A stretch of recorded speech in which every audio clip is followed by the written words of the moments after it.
from mental level, you should not hate anybody. That is non-violence. At verbal level, you should not hurt anybody. That is non-violence at verbal level. At physical level, you should not hit anybody. So we have to understand the meaning of non-violence at three levels. In Bhadra month and on that special tithis, on special days, what happened? The flow of water increases in the ocean, and that water increases in the vegetables. So that creates, when we on that days, if we eat that vegetables, green vegetables, that will create, that will increase vikar, kind of toxins in our body, and that there are more Jain nuns than monks. Is that true? yeah, it's true. Art of dying is called Santhara. People, we are very familiar with art of living, how one should live. That's good. But there is the art of dying also mentioned in a Jainism, that is called Sallekna and Santhara. Hello, everybody. Welcome to Cafe Rainy Days. We've often, whether it's in India or outside of India, often wondered what Jainism is about. We've maybe covered a chapter or two in our religious education, or maybe a paragraph or two as we've come across our readings. And we don't really know that much about Jainism. Or maybe, you've come across somebody who's fasting, or you've come across a Jain monk or a nun who you've seen with somebody who's covered their mouths and been, sweeping the roads. And that's all that's stuck. Or maybe you know about ahimsa and you just associate Jainism with ahimsa. But we don't really know much more. Ahimsa is non-violence. Compared to the other religions, we don't really know that much about Jainism.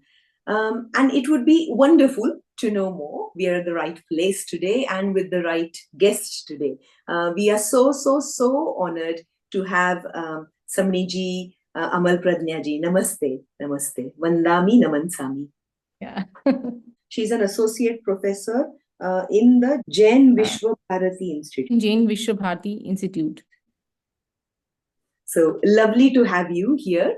I have a few questions that I thought I will ask on behalf of young people. So I live in England and I have a few young family friends who get these questions asked all the time. So I thought I will ask on their behalf, So one of the questions that is very peculiar and they get asked all the time is, why are you vegetarian?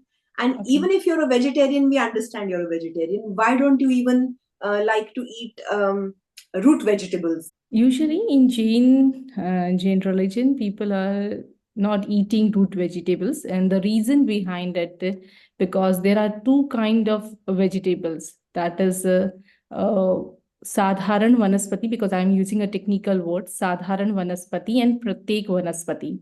The word sadharan vanaspati, it means that in one body there are innumerable souls resist in a one body. They are called as sadharan vanaspati. And the example of it, all the root vegetables like onion, potato, radish, they have one body, but in that one body, they have lot of souls. And another type of vanaspati, that is called pratyek vanaspati. In that one body, only one soul. The rest of the vegetables like ladyfinger, cabbage, everything that comes in a pratyek vanaspati. So we are restricted to eat root vegetables because they have a lot of souls and there is a lot of violence in it. That's why we are restricted to eat it. And of course, the guiding principle, the major principle of Jainism is ahimsa or non-violence. Sometimes often translated as non-harming. But if you could tell us something about non-violence, so it's not just at a very gross level, but it's deeper. So if you can just guide a bit more. In Jainism, the term non-violence, they have introduced in a very subtle form. From gross to subtle, they have given a complete explanation. As you have used the word non-harming, it's not limited to the only harming. They have a broader meaning of it. So what happened? We used to do actions at a three level, at the physical level, at verbal level, and mental level. Whatever we are doing actions, we are doing at a three level. So in Jainism, it is said that you should not, from mental level, you should not hate anybody. That is non-violence. At verbal level, you should not hurt anybody. That is non-violence at verbal level. At physical level, you should not hit anybody.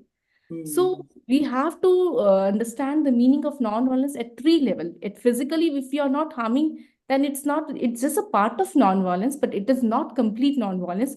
At mental level, you have to be restricted yourself to do violence. That is called non-violence. And there are a lot of stories we have in our scriptures.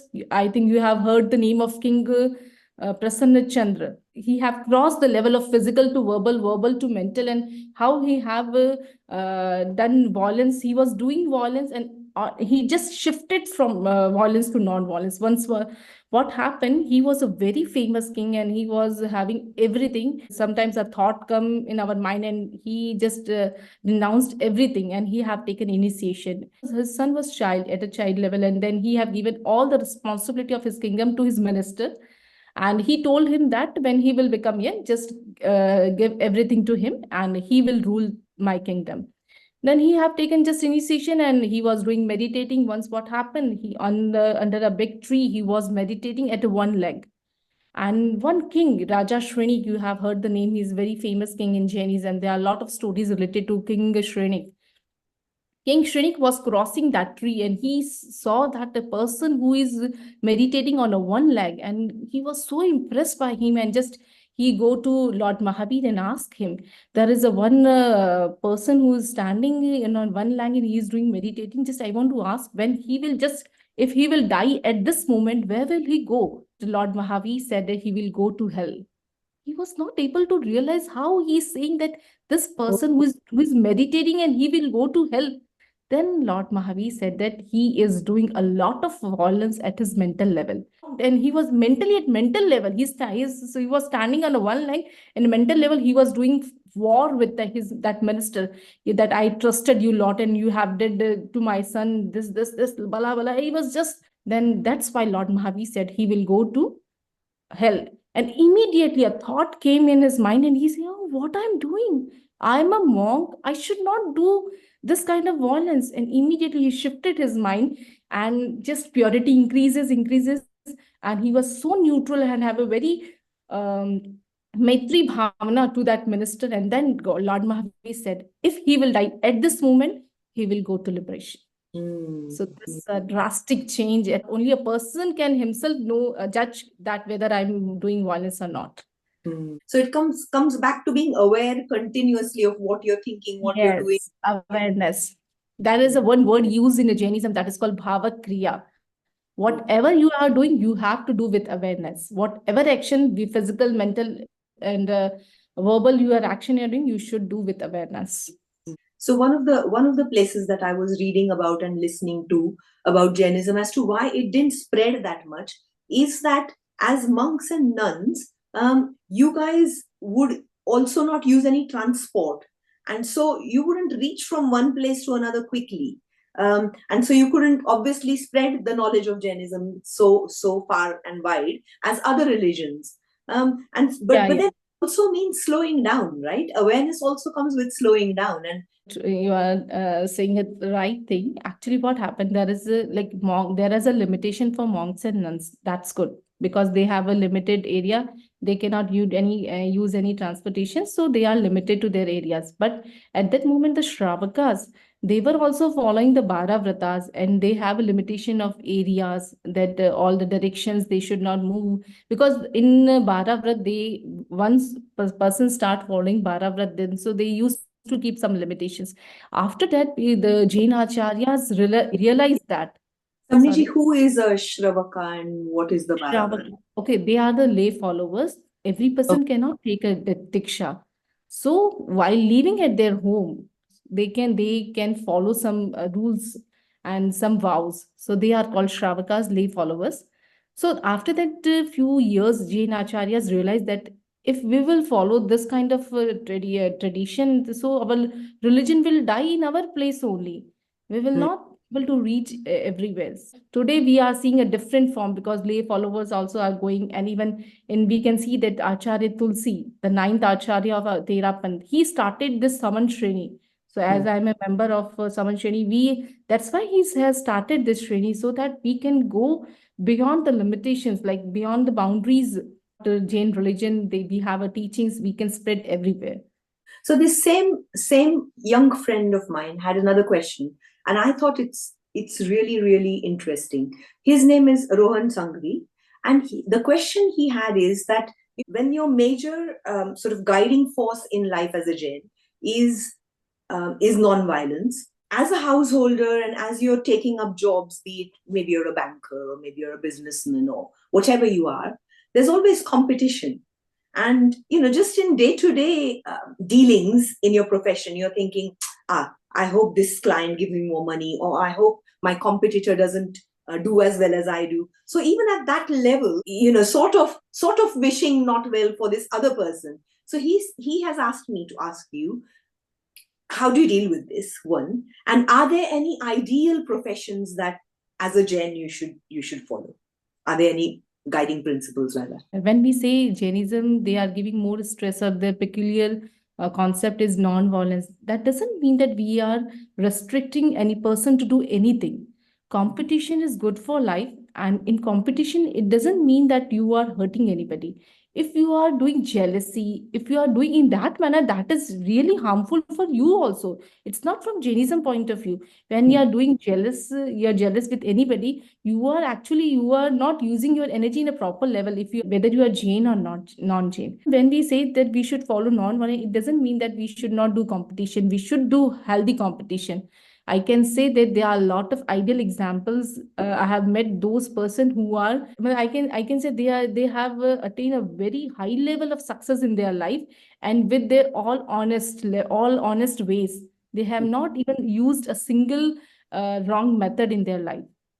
I can give example of Patavri ji in our India, and he's living in Delhi, and he's paying in crores. He's paying a tax, and he is not using a single penny in a second number. He just have followed honesty in his life, and now see where he is. So there are a lot of examples. So it's not that like if you have to follow non-violence, then you will be back in your life. No, it's not that. I think you will be more. I can say the more you will achieve more success in your life if you follow all the principles very honestly. And you have asked what are the different profession that one should follow. Yeah. What is an ideal profession for a Jain? So there are a lot of professions in Jainism. There are 15 karmadans that are banned for anybody to do. Like that involves lot of violence, like firing the jungle, doing non-veg business. That very huge level if you are involving in violence. So that kind of there are total 15 professions which are prohibited for any lay followers. So, but rather than you can do anything like clothes, textile, IT, it's very good.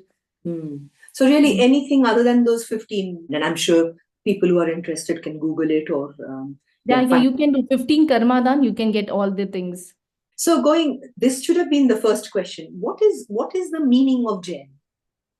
Oh, wow, very good. Jain word. The term Jain, actually, today we are using word Jain, but in ancient time, there was no word at all Jain.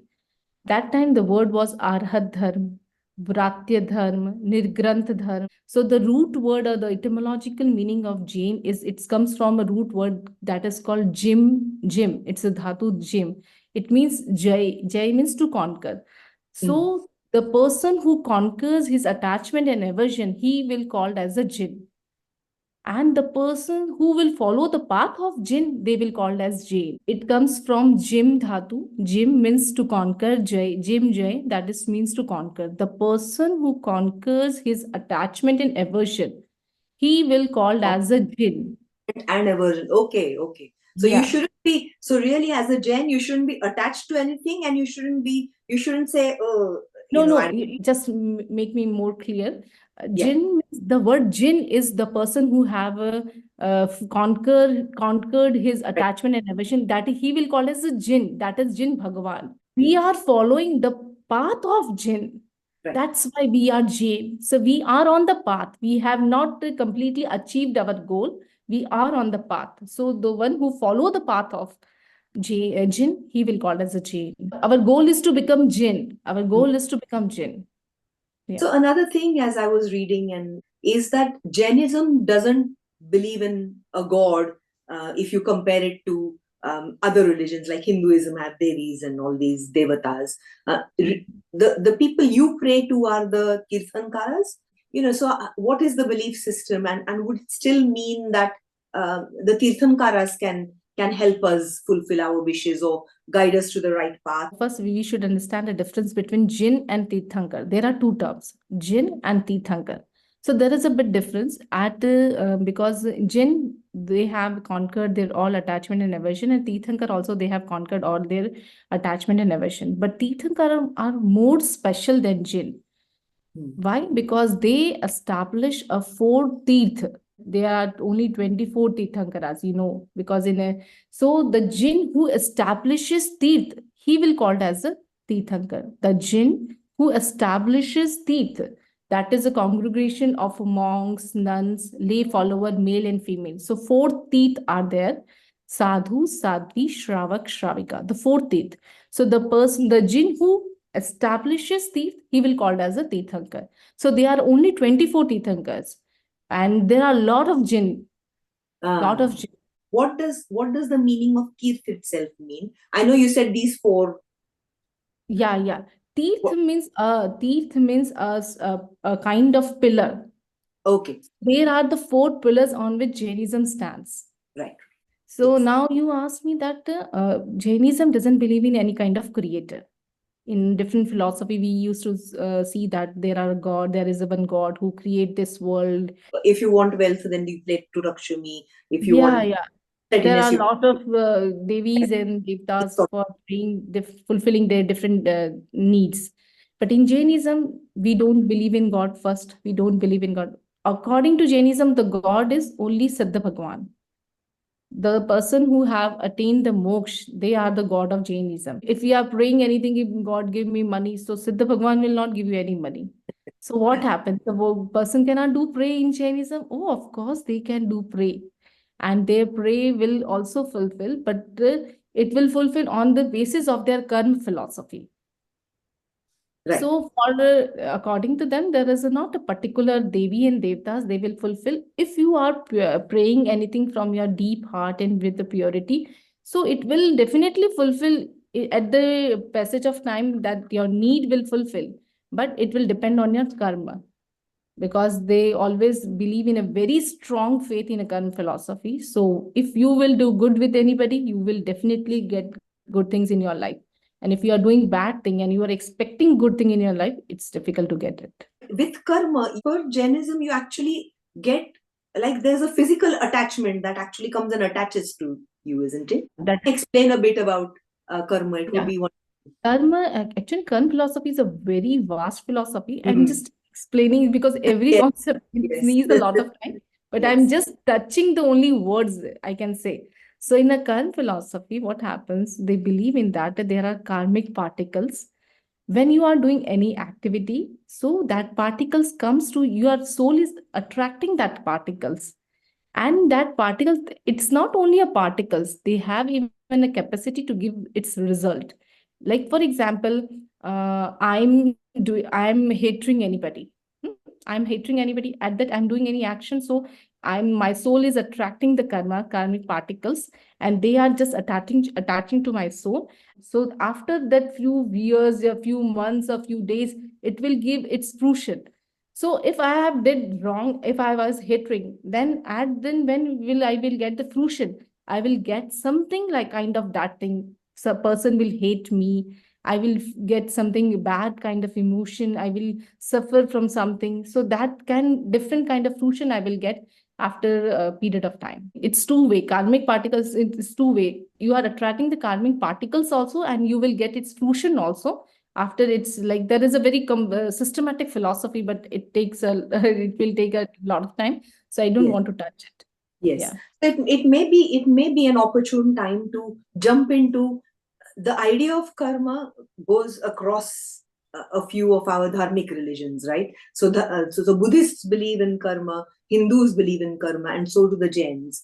I mean, if this is a good place to talk about the differences.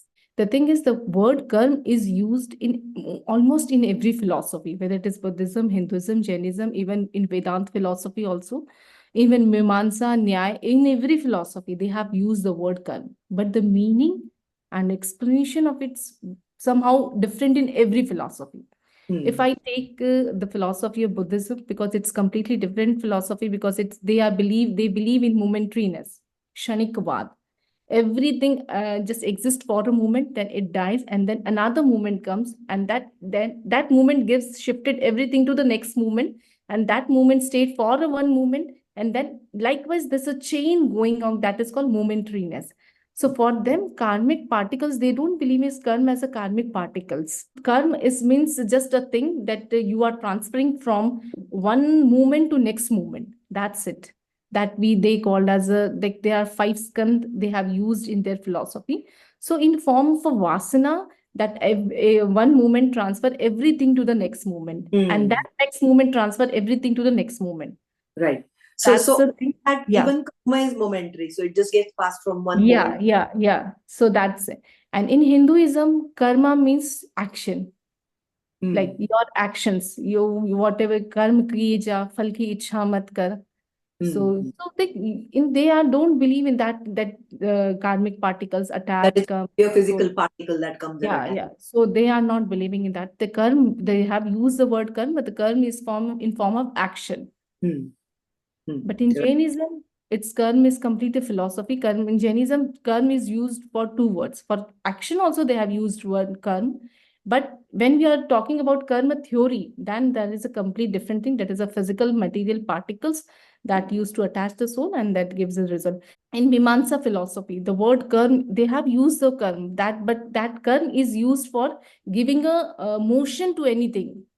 So that for them, karma is of five kind of karma. They have akunchan, prakunchan. They have used five kind of karma. But in that, it is for that helps in a motion. So they have used the word karma, but its meaning is different in every philosophy. So coming to differences again, it Jainism seems to be a very, very meditative sort of religion. You are encouraged to go more and more inwards. And so therefore, when you look at even festivals, I mean, for us, Diwali, when I say us, I mean for Hindus, Diwali is, celebration and cracker, fireworks and mithai. And the same festival for Jains, although you're celebrating the same day, most of these festivals, you are meant to fast. So it's like totally opposite. Yeah, So because you see, na, there is a difference of goal, your aim. Right. Because in Jainism, your aim is to conquer, to go inside, to be in your nature. So the aim is different. And if your aim is to just like eat and enjoy the things, so then at that, if your aim is that kind of it, the people used to do enjoying everything. And if your aim is to be in yourself, to be in your nature, so that fasting helps you to come in your nature. Yeah. Just I want to add one more thing in it. People used to think that it's kind of boring religion. No, not at all. Actually, those who thinks that there is no kind of celebration in their religion and there is no enjoying anything and they're just boring, just closing their eyes and doing fasting and everything. So this is a misinterpretation, actually. People, why they are going for tourism? Why? Because for enjoying, for changing their mood, just for being calm. That's why they are going just for tourism.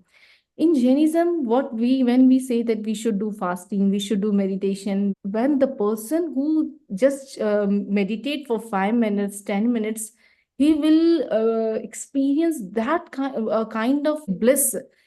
It's remarkable bliss he used to experience in 10 minutes meditation that he cannot experience while he's spending 7 days for tourism. The aim of them is to get bliss, but the path is not right. But if you want to get bliss, you want to get, so you have to choose this path. So that path is very, I see, because when I was not here, I was also thinking that like Jainism is so boring. Yeah, why people are going on that way? But now I'm enjoying it. That's why I'm saying that it's a very, very interesting religion. Yeah.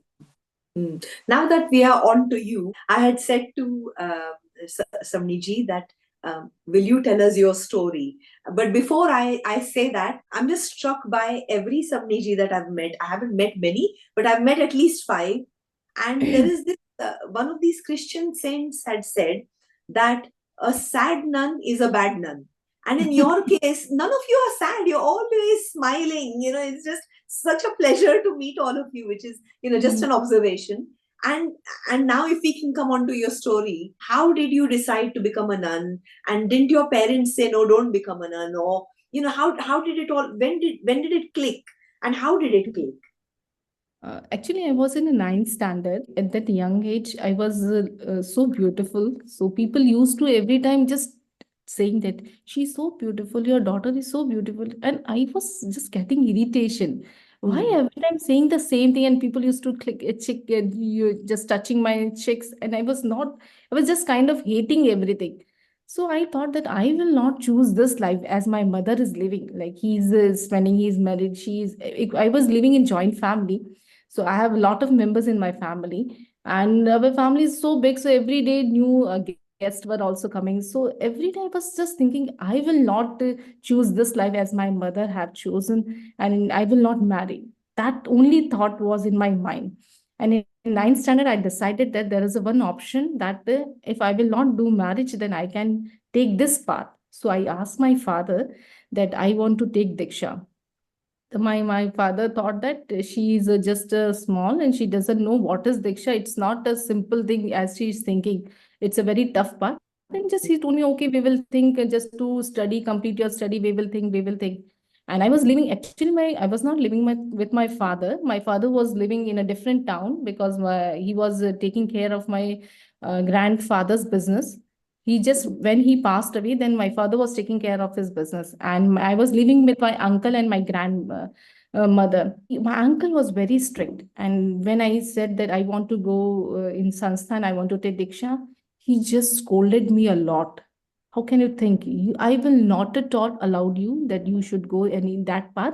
You have to leave here only, and you have to complete your studies, and then we will think what you have to do. Instead, when I came into ninth standard, I requested to my family, but they didn't allow me. And then every year I was requesting, but my father was not listening, even my family was not listening.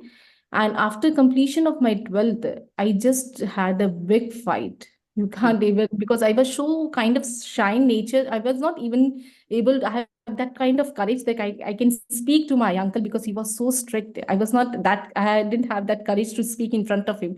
But I don't know who gave me that courage on that day. And I just had a big fight with him. I told my family members that just decide today only that I want to take Diksha and you have to allow me because without your permission, I cannot go there. Today, I think that how can a person can be that kind of rude? He told me, I will not at all allow you. Whatever you want to do, you can do. I will not allow you. Then I said, I will not do marriage. I will leave with you only. I will not do marriage. If you are allowed, you are allowing me, then only I will leave here. Otherwise, I will not leave here. Then in our culture, there is not that like people, they don't keep right, they don't keep girls at their home. They used to do marriage. So after that moment, my uncle's heart melted and he allowed me, and my father also that time he allowed me. And then I just take a entrance. I have entered in this training center. We have a training, just we cannot take a Diksha immediately, we have to do some training. So I have taken 5.5 years training. So whenever I entered this training center called as a Parmarthik Shikshan Sanstha, we have a 1 month leave. We can vacation for 1 month. We used to go at our home. Whenever I going to home, my uncle used to ask me, if you don't like to live there, you can come home. If you don't want like to live there, you They can come. did not want you to take I said, Diksha. very difficultly, you have given me a permission. I will not come at home. That period was very tough. Even if every day I was chanting, when I will get permission, when I will get permission. So it's not easy for parents also to give permission because they think that it's not easy path. But when I came here, I just think that I used to say to my family members also, this is the best path I have ever felt. This any path cannot be best like than that because there is a complete kind of a peace. We are free from every kind of responsibilities and we are enjoying our life and we are living for ourselves. Mm. So, as a nun, as a Jain sadhvi, of course, you're working towards your own inner spiritual progress, getting more and more detached from the world. Is there a duty for you towards the community as well? And what is it? So we have a lot of responsibility, not able to come towards community only. We have a lot of kind of different kind of responsibilities. So one responsibility is because there is a term Tinnanam Tariyanam. So you have to do welfare of yourself, and you have to do welfare for your other people, like community. For community also you have to do work hard. So Tinnanam means for your and Taryanam for the community. So this is our goal. Like we are doing lectures for them so that they can understand the things and they can realize the reality and they can come on that path. And rather than that, we are working on academic level also, because you are now just when you have given my introduction, you said that I'm associate professor. So we are working in academic field because there is only one institution for Jainism, that is Jain Vishwabharati Institute in India, in Lucknow. So we have the different departments here, and the core department is Jainology department, and I'm working in it.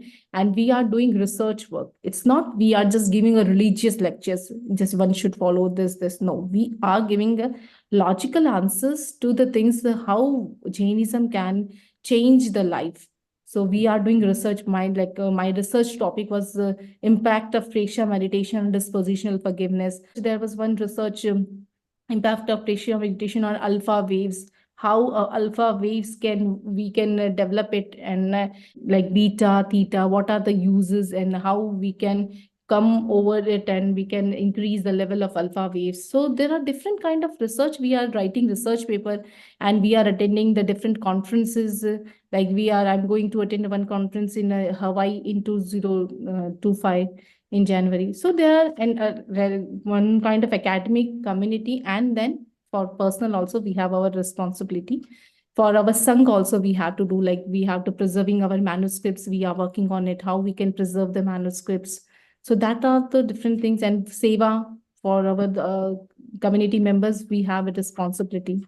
So, one of the things that you said is that let me just quickly say to the audience, the waves that Samaniji talked about are different types of waves that are generated as you go deeper and deeper in meditation, and they are your brain waves. I'm right?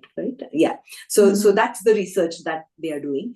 But then, as academicians, how do you tackle scientific knowledge as against the traditional Jain knowledge? So, as an example, Jains believe that the earth is flat. Science tells us it's round. So, how do you grapple this sort of complete contradiction, and how do you teach children and So we don't grapple these two opposite things, because this is a completely different thing. So because science have a different kind of explanation in Jainism, its Jain cosmology is completely different. Right. Because when we discuss the Jain cosmology, its explanation is completely different. Right. But we can say that because whatever written in our Agam, so Agam, that is a holy text of Jainism. So we are following the things on the basis of Agam.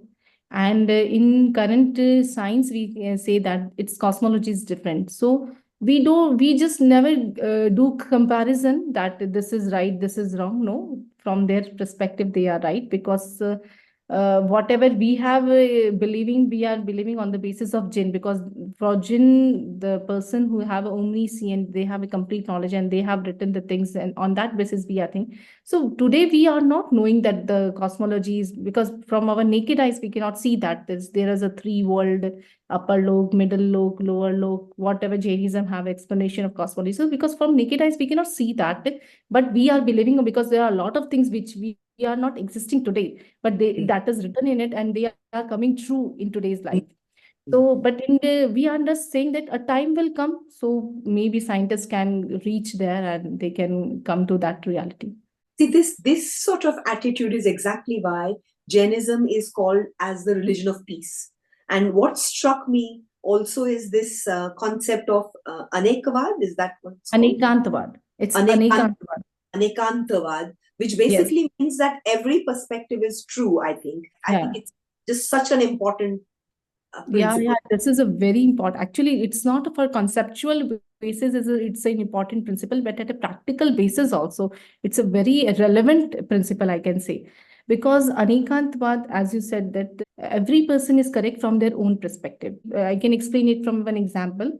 There was one father and son. The father was loving his son a lot and son was loving his father a lot, but the son was fond of a cricket, or any time whenever he is free he want to play cricket. And there was one match in his school, and he called his father that, father, you have to come anyhow, you have to come to see me how I play in my team. And the father was very busy person because he was very rich person and he was doing very hard work for his son, so that yes sir, his son can get every facility in his life. But that day the father doesn't come, and he was so upset that my father didn't come in my match, and like he doesn't love me. The father was busy in that meeting, and he was doing so hard work for his son so that he can give a lot of facility. And then son was calling again and again, he was disturbing, so he was getting disturbed. So he was thinking that the son doesn't love me, he doesn't understand that how much I am working hard for him. The father was thinking the son is not liking me, and the son was thinking the father is not liking me. Actually both were correct, because we cannot say this is right and this is wrong. Both were correct from their point of view, but if they are not understanding other perspective, then they are wrong. In Anekantavaad, what it says that try to understand others' perspective.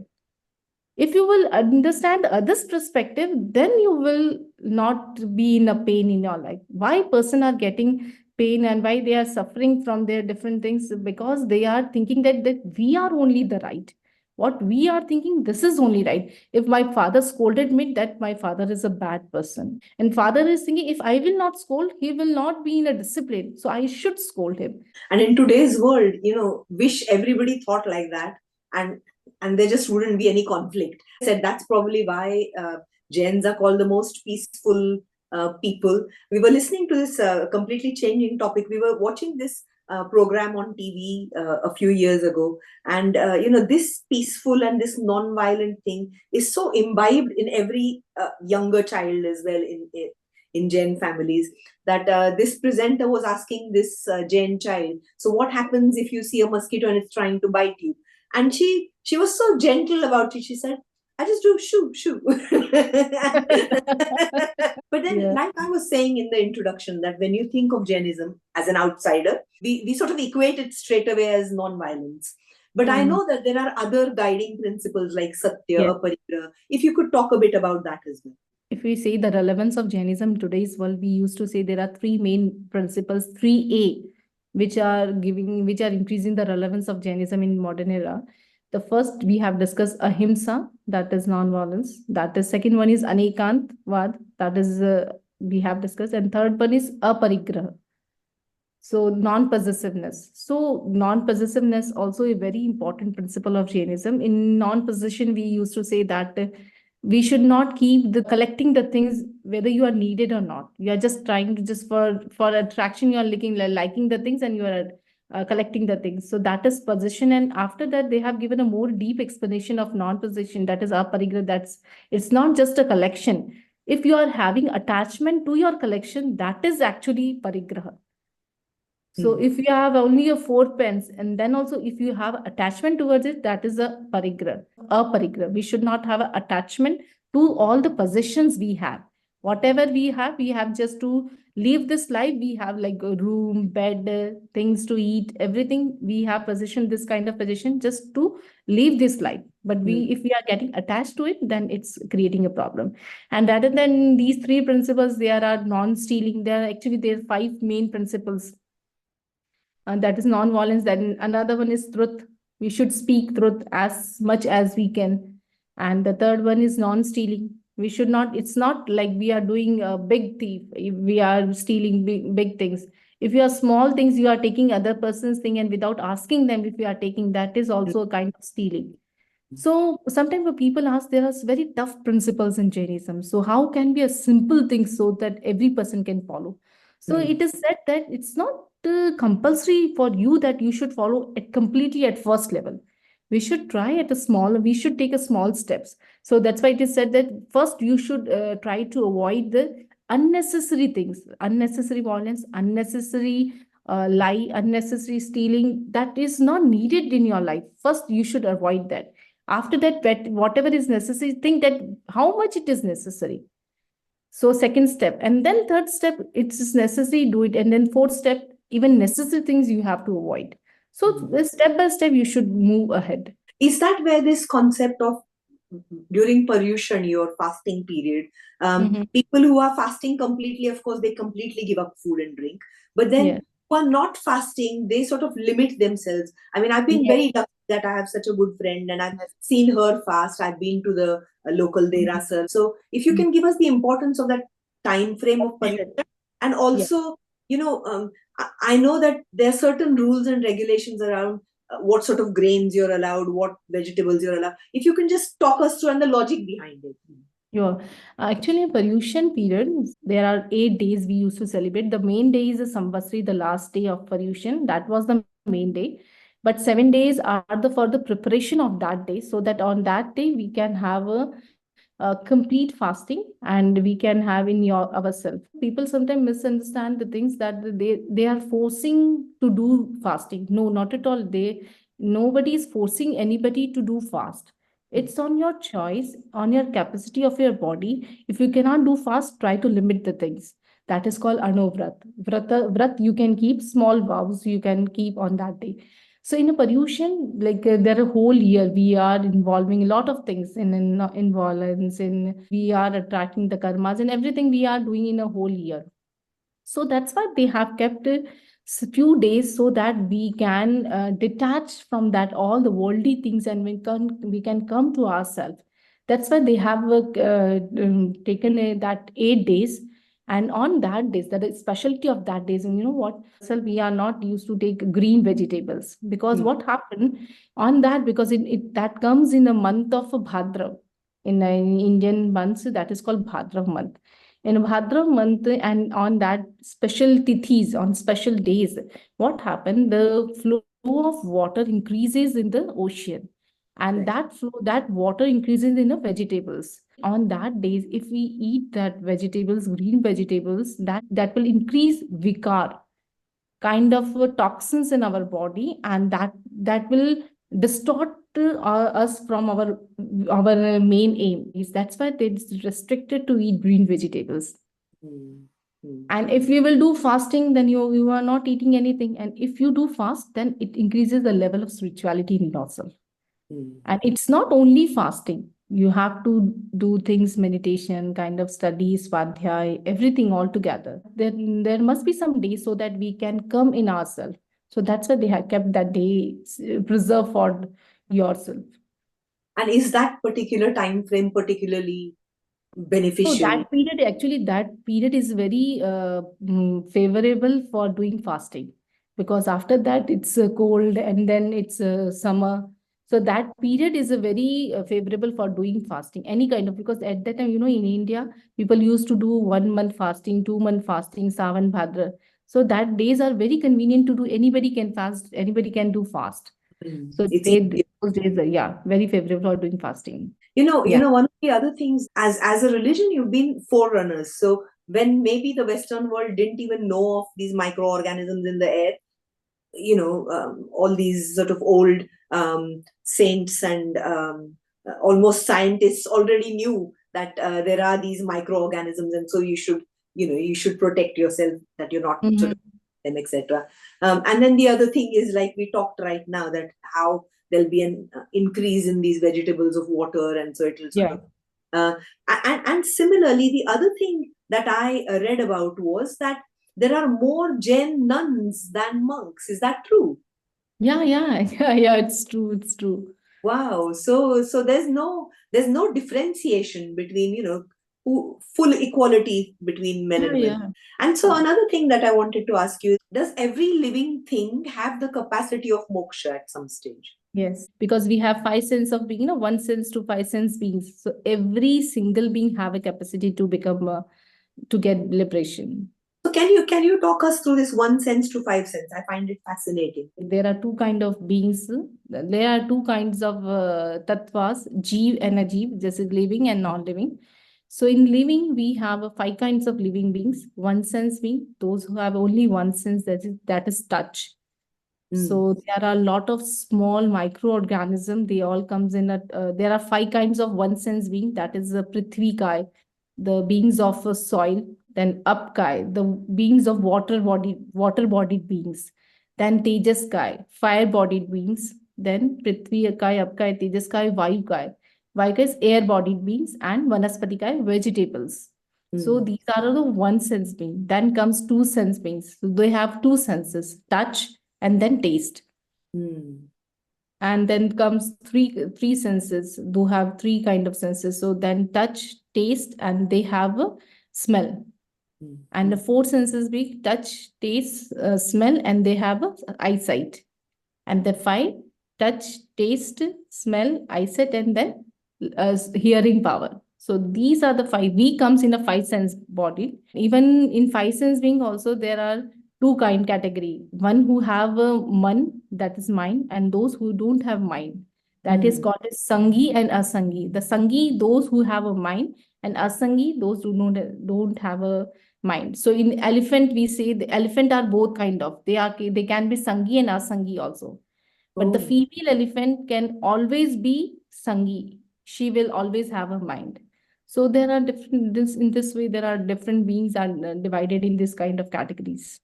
And all of these can eventually attain moksha. Yeah, yeah. Because we have across all kind of varieties of beings. We have, of course, we have come across to one sense, two sense, three sense. We have crossed all the things. Yeah, yeah. How is stuff like energy is viewed within Jainism? So in the Mm. morning, when I thought we were going to have this session, I had Okay. taken out completely different sort of clothes. And Mm-hmm. I just had this urge that I should just wear something really either white or very light colored. And I couldn't find anything white. So I wore this. And I thought, Mm-hmm. why am I feeling like that? So, is there a certain energy that somebody like you could pass on? Because you're obviously sattvic and at a particular level, and a sadhvi. Does that happen? There are two things. If you are talking about energy, so in Jainism, there are five kind of knowledges they have explained. The first one is that is perceptual knowledge, the knowledge which we attain from our five senses and mind. Like you are hearing me, I am listening you. So this kind of whatever we are doing from using our senses, that comes in a perceptual knowledge. The second knowledge is that is called Shruta Gyan, verbal knowledge. So if you are studying anything, like reading any sculpture or listening any, and you are getting the things and you are understanding the things, that is called Shruta Gyan. Now here comes the different now. Two things what the ordinary person have with this two kind of knowledge. Everybody have this two kind of knowledge.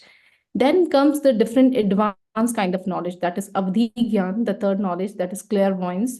In that, the person can understand other person's thoughts, even what where it gross level they understand. At gross level, they can realize the thing, whatever happening at backside, other room, even it depends on the capacity of that clairvoyance. Then fourth comes mind reading. That is a very in more advanced level. In that person can read the other person's mind, whatever you are thinking. I can read and I can analyze everything. And the fifth knowledge, that is called perfect knowledge, complete knowledge, Keval Gyan, present knowledge, past and future knowledge. So if you're talking about energy, so energy comes, it goes in all the knowledges, in whether in because in if you are talking a perceptual knowledge, there is an advance of perceptual knowledge that is called Jati Smriti Gyan. In Jati Smriti Gyan, you can know your past births. So, so that is the kind of energy. So in it depends on the purity level and the advancement of your knowledge, your energy levels goes up and up and up. Now you ask me that whether you were thinking today you were just choosing your clothes, what kind of clothes you do. It's not about yeah. Maybe you are thinking that it's due to me. I was transferring some energy to you. No, Of I'm the just thought. explaining the reason Yeah. why that Yes, thought yes. come in your mind, because Yes, yes. you were thinking about all the things like non-violence, peace, yay, yay, meditation. Your thoughts were in a sattvic state. Right, That's right. why that thought came in your mind that what kind of clothes you should wear in that interview. So everything is depends on you. If you are thinking in a Raja Harish Prasanna Chandra na, at what mental level he was living, the next thought will come on the basis of their prior thoughts.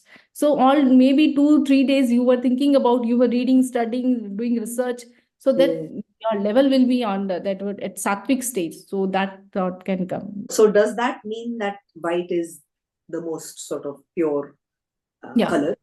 Okay, okay. And that's why all of you sadhus and yeah, monks, because white is an indication for peace. is there like a color therapy type?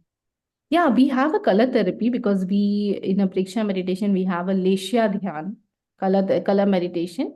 So Oh, that we used to say in that how bright colors always enlighten your mind, and your dark colors or that touchy colors that are not good for health.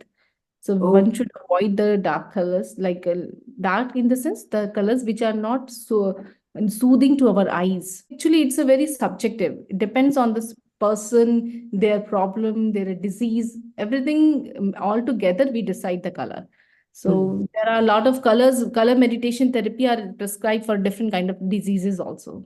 hmm. As a householder, are there any guidelines for a good Jain? Of course, for householder, like as much as their capacity, they can follow the things. Like whatever I said, na vows, there are 5 vows, or anuvratas, there are 12 vows. So you it depends on their capacity. One, because there are, there are 12 vratas करके एक पूरा एक booklet भी आता है. So person used to decide how much I can follow. So it Hmm, depends on the person capacity, but one should take a step. A small hmm, step can lead to your final destination. But as much of our capacity, our body allows, our mind allows, family allows you, you should follow small, hmm, take a small vows. Yeah. For nuns and monks, those sort of guidelines are much stricter and more Yeah, of stringent. course, more stricter, but because after changing the clothes, we cannot become a like higher spiritual person. We have to work Hmm, hard. We have to work on our emotions. We hmm, have to, like, whenever we get getting anger, we have to be aware about it and how we should not get in a next time, or how we can decrease its intensity. So it all, like, it's everyday homework. It's not hmm. one day work. Every day you have to do homework. Samiji, this is a really general question, just a guideline advice question. So, is there anything that you can suggest for anybody who's listening, who has a very mind full of thoughts? How do you calm yourself down? How do you become more and more aware? Is there a very simple A guide? simple process, a simple practice I can suggest them, that is the perception of your breathing. Like when one starts percepting or just watching his breathing, then automatically your thought process slow downs, your negative emotions slow downs, and that gives and that instinct to be a positive and to do a good things in your lives. So just watching your breathe, that can help a lot. So, on a very practical level, let's say I'm having an argument with my husband. I'm getting really, really angry with my husband. Yeah, just take a pause and take a deep breath. You will not able to to do anger on your husband. Okay. Usually, what happens when we are in a position of doing in an angry, very in angry mood, at that time it's not easy to perceive your breathe. But it's for when you are very in calm position, if you are not suffering from anything, at that moment, if you are practicing, you're perceiving your breathing, then when situation will come, that situation of anger, you will not get anger. Without doing anger, you can solve that situation. So it's Or you can slow it down and reflect back. yeah. So there's one more thing that I wanted to ask you, and that is a very, very peculiar and a very special thing. So far as I know, only Jains do, and maybe Hindu monks do, called Santhara. Yes. If you could tell us a bit about this, and is this like the ultimate level that you can reach, and who can do it? What is the practice? If you can, let's just begin by defining what Santhara is, and then Santhara, actually, a bit. Santhara, it's a kind of art of dying, we say. Art of dying is called Santhara. We are very familiar with art of living, how one should live. Hmm. That's good. But there is the art of dying also mentioned in a Jainism, that is called Sanlekhna and Santhara. So there are two things. Sanlekhana is a practice for dying. Like it's immediately you cannot renounce everything. Like you are practicing, you are doing fasting 2 day, 3 days. You are limiting your items. You are limiting yourself in your home. Like kind of you are starting doing limiting yourself. That is called Sanlekhana. Hmm. And then Santhara means when you are completely renounced your like ahar. तीन आहार कहते हैं ना हम, 3 प्रकार के आहार होते हैं. Like you are renouncing all kind of food and liquid except water, and you have taken a vow that you will not eat. Now, after your only till death, you will not eat anything without water. That is called Santhara. So sometimes people think that you are killing that person, you are forcing him to do. No, no, not at all. There is no compulsion for anybody to do Santhara. It's their own choice, because the person who thinks that I have taken a much more benefit of my body now, I now my body is not useful for me. So that's why now I should renounce the things which are giving energy to this body. So that's why they leave that food and other kind of liquids, and they take with a very strong. It's not easy to take a Santhara, and with the permission of their family members, they can take Santhara. So Santhara is a kind of a strong faith in yourself and a strong thing that you can renounce everything. Now, after that, you are not allowed, you're not supposed to eat anything. So this is called Santhara. So that is art of dying. What are these 3 ahars that you were talking about? Ashan, Khan, Pan. So it's kind of मतलब जैसे food, Yeah, and then तांबुल जिसको हम कहते हैं ना, जो yeah. Mukhwa. तांबुल, मुखवास. Yeah. Or pan means all other kind of drinking things like soup, Sure, juices, sure, all. yeah. Yeah, Okay, so those 3 you give up and then you slowly. So, yeah. so one last question on this. And so let's say I die today. What happens to my, is obviously there is a concept of soul, Atma, and then what Of course. happens to this? Yeah, What will happen to me? it's a very good question Experiencing actually. Yeah. So in a next birth, where will you go? Whether your soul will exist or not exist, and where it will go. So according to Jainism, the soul is eternal. It will not die at all. When we are saying he is dead, then his body is dead. His soul is not dead, because according to Jainism, soul is eternal. Okay. Now it's the question comes where he will go after this birth, where, because it is eternal, soul is eternal, so it must go somewhere, and where it will go. So in Jainism, there is, when I said Jain cosmology, so the different kind of gatis. So there are 4 gati explained in Jainism. That is Manushya gati, human being, hellish being, heavenly beings, and animals and insects. So these are the 4 places where a person can go. So after your birth, you can go in anywhere. So now who will decide where you will go? So it will decide according to your. So there are 8 kind of karmas, and the one karma that is called Ayushya karma. So Ayushya karma means the karma which decides your next birth. So if in this birth you are how much you will live, like for next birth it decided in this birth when you where you will go and how much you will stay in the next birth. On the basis of your Ayushya karma, you will go in the next gati, and how much you will leave, that also decided on the basis of Ayushya karma. And that Right. Ayushya karma decided on the basis of your actions, what Hmm. kind of actions you are doing. But are there any jivas who are helping you through this process? Is it a scary process when you're No, dying? no, it's not a scary. It's a very fast process, actually. There is Okay. no any scary things in it. Yeah, angels, we have angels, because when we are talking about hellish, heavenly beings. So in heavenly beings, there are male and female also. So Devi and Devta, both are together. So Devi and Devta, so Devis are very beautiful and very attractive. So there are a lot of stories we used to listen in Devis. So how they used to attract the sadhus, and how they are attracting Oh, the people. So there are a lot of Devis in, but no any Devi and Devta, they are helping to going from one birth to next birth. So oh, it's not their responsibility to take you from this birth to next birth. No, it's your own responsibility. okay. So there's nobody helping you or guiding No, you no, there. no, no. When beings like the Jinns and the Tirthankaras, when they attained Keval Jnana and when they Yeah. attain Moksha, what is happening to them is basically they've given up. So they have no attachment, no aversion. There is a Okay. difference again. There are 8 kind of karmas. So the person who destroys their 4 kind of karmas, they become jinn. And the person who destroys all 8 kind of karmas, they become siddh. Right. So when person becomes siddh means liberated soul.